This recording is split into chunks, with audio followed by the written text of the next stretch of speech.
Hi guys, it's George here, and today I'm going to talk about travel filmmaking with the Panasonic LUMIX GH6. I recently went up to Scotland with the GH6 to shoot some mainline content, to shoot some events for our channel, but also to test out the camera and also perhaps even try some vlogging and do some social stuff with the camera as well. And I just wanted to make a quick video to tell you why I think the GH6 is so well targeted for travel filmmaking. Firstly, I'm going to talk about size because it's not a big camera and it's not particularly heavy either. It's 823 grams with a battery included, so for a mirrorless camera of its type, it's pretty bog standard, so it fits in your bag really nicely and it won't take up too much weight. The same can also be said for its lenses. Because it's a micro four thirds camera, micro four thirds lenses tend to be really small and really lightweight.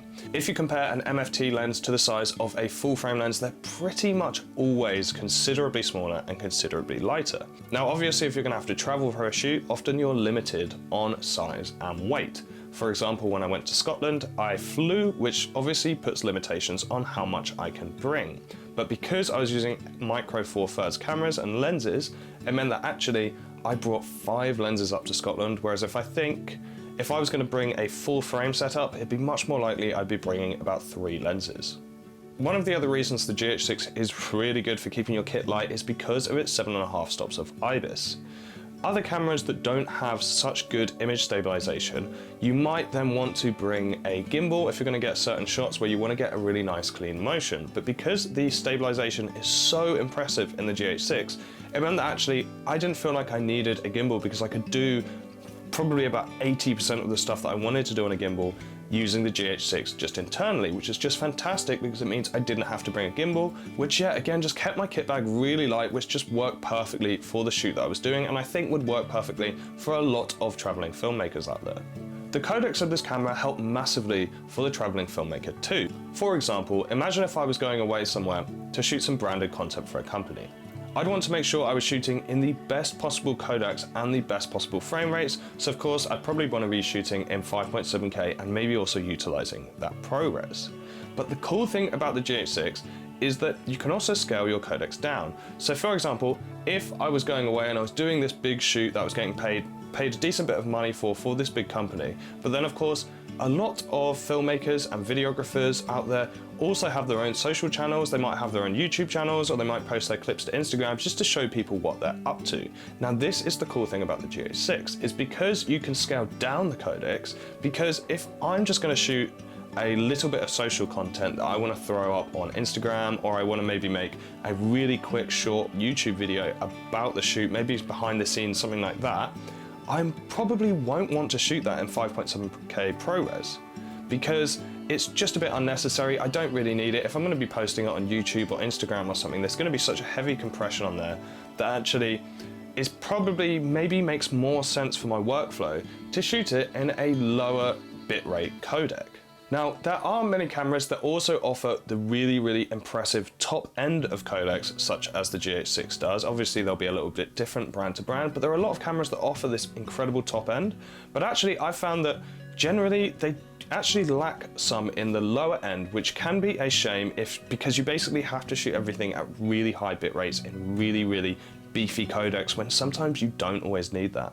The GH6 has a ridiculous list of codecs. It's extremely long, which is just nice to know that they're catering it for everybody, and that means that actually I can bring this camera and I can use it for my main shoot, my really big shoot, but I can also use it really simply and easy for the smaller shoots.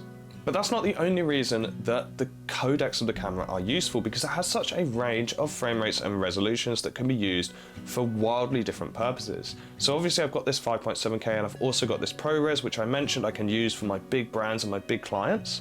Then if I was doing a behind the scenes of the shoot, it might be something that I'd be more inclined to use a little more slow-mo for than I would for the big clients. So then I'd probably stick it down into 4K and maybe be playing around with the 50p and 100p. And then if there was something that I wanted to capture for myself, maybe it's for my social channels again, maybe it's just for fun, then I've also got the 240p, which obviously 1080p isn't massively used nowadays. I wouldn't personally be delivering videos to clients in 1080p, but for my own work, or if there's a real reason that I want it to be that slow and use that 240p, it's awesome to have it. So again, it's just got a really scalable, versatile set of resolutions and frame rates too.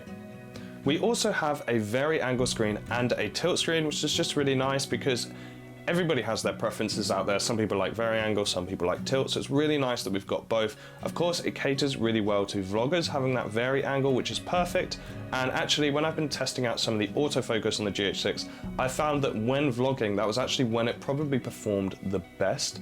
So if you did want to vlog this camera, so again, let's say I'm on this big branded shoot, but actually I just want to flip the camera around, say a little bit, and then I can chuck that on my socials or something, just say a little piece to camera, I can literally so easily flip that screen around, turn on the AF, and I'll be pretty comfortable that it's going to reliably hold my face in focus and get a nice clean smooth shot because of this IBIS.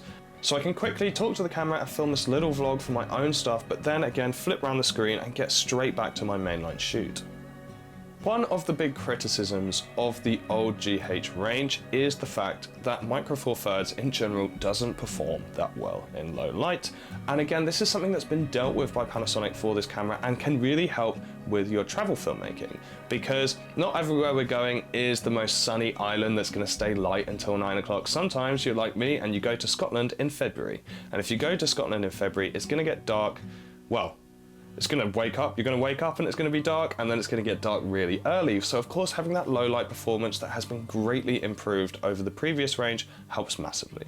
So for me, I think that's why it's such an exceptional travel camera, because actually I can use it as my main camera. I can take really big clients and really serious jobs with this camera, and I can just mess around and I can have some fun on it too.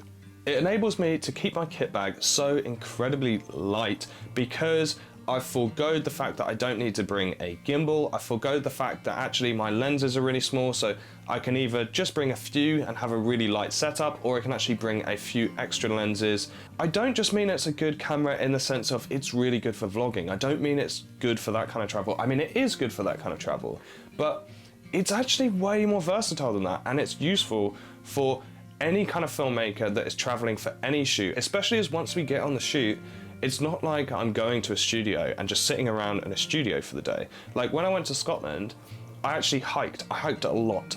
I hiked up several different mountains when I was there to get to these really interesting locations. Now, of course, if I had anything more than just one rucksack, I wouldn't really have been able to do those hikes, especially as the weather conditions I was in were quite tough. So I rocked a really, really small, simple kit setup, which if you're going on a 5-hour trek is going to do your back an awful lot of good. And actually, in my opinion, I don't think there are any other cameras that can offer that much for traveling film in terms of keeping it simple. For me, if I just had the GH6, one lens and one mic pack, I feel like I could do an awful lot with that extremely basic kit setup. Whereas I can't really think of many other camera bodies that I just had one body, one lens and one mic pack that are quite that versatile. But I'm interested to hear what you guys think. Do you guys agree with me? Do you think that the GH6 is going to be really good for travel filmmaking because of the reasons I mentioned? Do you think it helps you keep your kit light? Or do you actually think that perhaps there's other options on the market that I haven't covered or I haven't thought about, because I'd be really interested to hear about them? Of course, if you have any questions or you want to hear anything from me in any more detail, then leave a comment below this video and I'll get back to you as soon as I can. But apart from that, I just want to say thanks for watching the latest video from Wex Photo Video.